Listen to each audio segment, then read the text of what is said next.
Hi guys, welcome to another episode of Ultimate Bucket List, and on today's show, I'm here, in Barcelona, the Catalonian capital.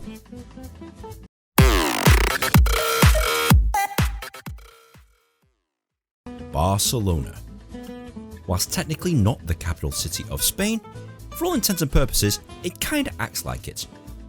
From the amazing street life, to the amazing buildings, the history, the sights, and the experiences of this grand city. And there's a lot of things to see and do here in Barcelona. But I suppose I better start with this, the Sagrada Familia. Arguably, Barcelona's most recognisable landmark. This is the unfinished masterpiece of Antoni Gaudí, one of the most brilliant architects the world has ever known. This is possibly the most beautiful church that you will ever see in your entire life, and I almost guarantee it.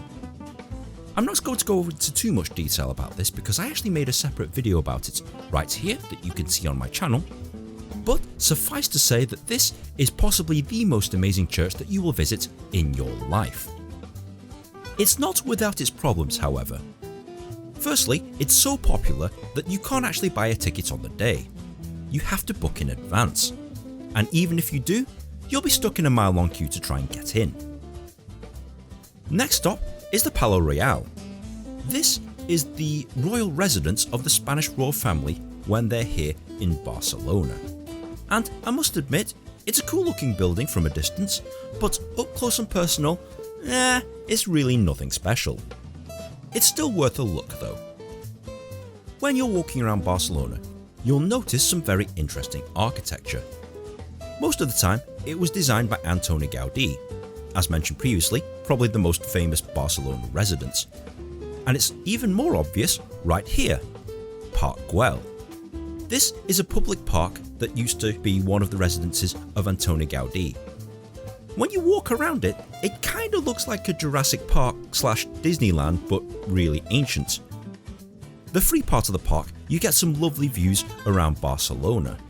But to see the more interesting bits, you're going to have to pay a bit of money.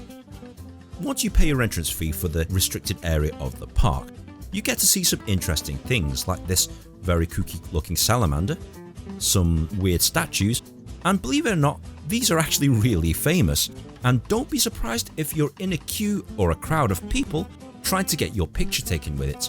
It really is that popular, and to be honest, sometimes it can be a pain in the backside.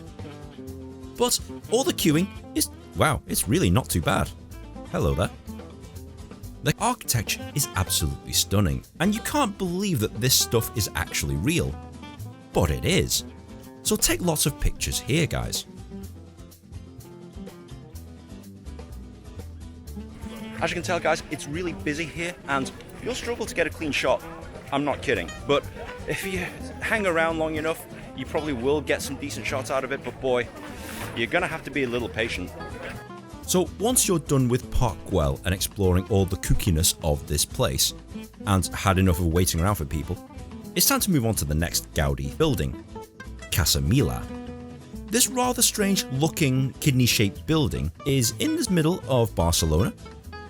It doesn't look like anything from the outside, but once you get in, it becomes immediately obvious that this is a cool place, especially when you climb up onto the roof. Take a look at these sculptures because they're all meant to resemble nature. You get some lovely views from the top of the roof, and if you have a look at the sculptures very carefully, they're meant to be based on the elements apparently, you'll quickly notice that they look familiar. Do these sculptures look familiar? The reason if they do is because George Lucas actually took these as inspiration for the Stormtrooper helmets. So there you go, fun fact. Have a wander around the inside because everything is meant to resemble nature. So for example, this bit is meant to resemble the ribs of a whale. And it actually kind of does. Gaudí's furniture was all ergonomically designed and very, very pretty. And there's a lot of other interesting things to see, such as the doors not being straight in this place. I have no idea what this guy is doing, but yeah, this is kind of cool in a colonial kind of way. But take your time to explore, guys, and I highly recommend that you get the audio guide to go with it. Whilst walking around the streets, I noticed a lot of TV and camera crews around, And no, there's nothing interesting about this particular part of the road that warrants 2 lots of TV presenters here, but the reason why they're here is because of this: the riots. There's a lot of people here in Barcelona who are still reeling from the referendum 2 years ago. They're still annoyed that Barcelona is still part of Spain and not part of a new country called Catalonia. So everyone's donning Catalonia flags and they're all marching and protesting like this. So if you come across this, that's probably the reason why. This is Casa Batlló, and surprise surprise, it's another Gaudi building. Now, I must admit, I'd just come straight from Casa Milà, so I didn't feel like going in. I just decided to take some shots of these blonde girls. Actually, no, I didn't. I actually took pictures from the outside, but that's about it. Okay, yeah, I actually took pictures of these girls. This is the Placa de Catalunya. They argue that this is the centre of Barcelona, and if you are looking for a place to stay, I highly recommend staying around here because there's several metro stations within a stone's throw away from each other, and you can get to pretty much anywhere in the city. And yes, there really is that many pigeons around here. Boy, that's a lot of pigeons. This is Olympic Stadium. Yes, that's Olympic Stadium, the one that hosted the 1992 Barcelona Olympics. It's free to go around, so you might as well. But one of the cool things to see is the actual torch itself, the one that the archer shot the arrow into, which is kind of cool. It's actually kind of cool to walk around Olympic Park, but I have no idea what these weird sculptures are for. Still kind of cool to look at though. This is the National Art Museum of Catalonia.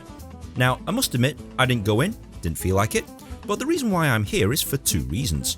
Number 1, this rather cool lookout point, which you get an amazing view over the city of Barcelona, which is actually kind of pretty from up here.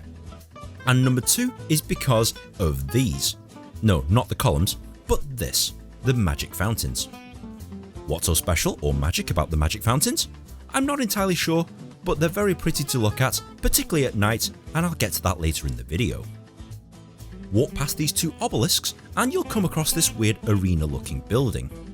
Now, I honestly thought that this was kind of like a bullfighting arena, but it turns out it's actually just a shopping mall. Yeah, not as exciting as that. But once you've bought giant legs of ham, actually go right to the top and onto the observation deck, where you get a 360-degree view of Barcelona. So it's definitely worth the trip up these flights of stairs to get to the top. And you get some lovely views from up here.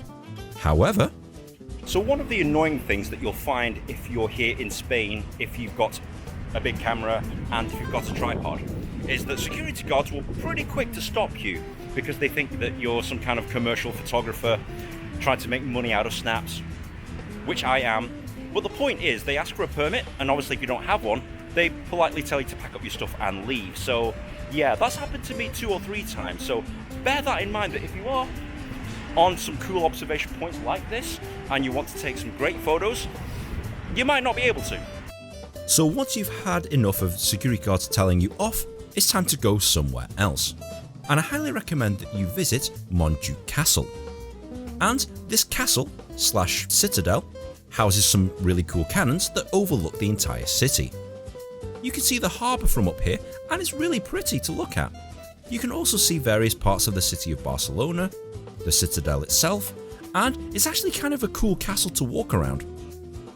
This, believe it or not, was actually one of the cheaper activities that I did here in Barcelona. It only cost about €5 to go in, but to be honest, if you just want to walk around the castle outside, it's absolutely free of charge.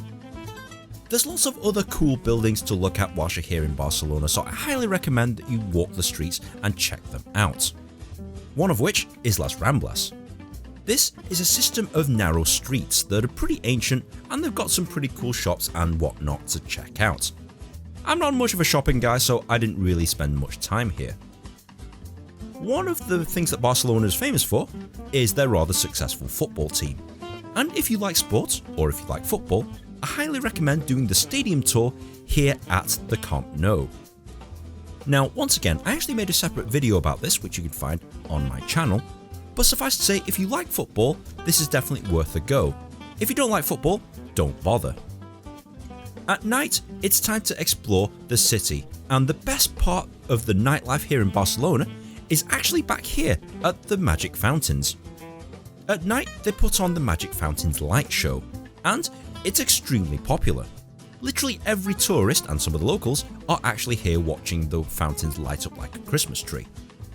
Okay, it's not exactly the fountains of Bellagio, but it's a cool place to whittle away the night, have something to watch whilst you're drinking some wine or alcohol, and it's a pretty cool way to spend a late summer's evening. The best views are actually from these pillars, so if you get up high and go to the pillars, it actually gives you the best view of the fountains. But overall guys, Barcelona itself is a lovely city to go to. It's not the cheapest place you'll ever visit, but I highly recommend that you visit this place once in your life. Okay Nin, I'm sold. What do I need to do? Well, you need to come here to the city of Barcelona. It's served by 3 major international airports, but I highly recommend paying the extra and flying into Barcelona directly. From there, you can actually take the train or the metro to the city centre. To use the metro system, it's fairly straightforward. Very similar to other metro systems in Europe. You look for the big giant M in the white diamond, and you'll need a ticket. I highly recommend getting one of the several day passes. So you basically go to one of these machines, select your language, pick a ticket. I was here for 3 days, so I picked a 3-day ticket, and basically pay for it. When you come to use it, all you need to do is get your ticket, slot it in one of the turnstiles, wait for it to spit it back out, and walk through the turnstile to the train of your choice. And it's fairly easy to navigate. Don't bother with taxis and don't bother with single tickets because that adds up pretty quickly. I also forgot to mention that this pass also counts for the street trams and the buses, so it's a fairly cost-effective way to get around the city. If you're looking for a place to stay, as earlier mentioned, I highly recommend that you book a place near the Placa de Catalunya, which is virtually the centre of the city of Barcelona. From there, you can get to pretty much anywhere in the city within a few minutes. The cost to do the attractions? As I previously mentioned, not the cheapest city in the world. No, the attractions are actually fairly expensive itself. Food and alcohol is okay in places, but a rip-off in some other places. Is there anything else I need to know? Yes, Barcelona has a massive problem with pickpockets. I was only here for 2.5 days and 2 people tried to nick things out of my bag and my pockets. So bear in mind, be on your guard and make sure that you're not showing any valuables, especially in the touristy places like the Sagrada Familia or the Magic Fountains. Overall guys, this place is definitely worth a visit once in your life, and I highly recommend that you do. If you have enjoyed this video, please be sure to like, share and subscribe. Comment on the comment section below, and if I get enough suggestions for another bucket list idea, feel free to tweet them at me. If I get enough suggestions, I'll go ahead and do that. So guys, thank you very much for watching, and we'll see you in the next episode. Look at all these goddamn pigeons, man, seriously. Where do these goddamn pigeons come from? Shit. I've never seen so many pigeons in my life.